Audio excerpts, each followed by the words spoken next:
Is your iPhone suddenly showing no service? This issue can often be fixed with just a few quick steps. In this video, I'll guide you through the easiest solutions to get your service back up and running. Let's dive into the steps you need to follow to solve the no service issue. 1.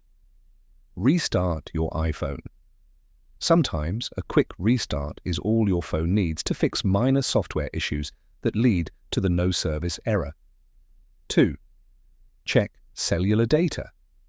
Make sure your cellular data is turned on by going to Settings, then checking that cellular data is enabled. 3. Remove and reinsert the SIM card. Power off your iPhone, remove the SIM card, clean it if necessary, and reinsert it properly. Then turn your iPhone back on and check if the service is restored. That's it.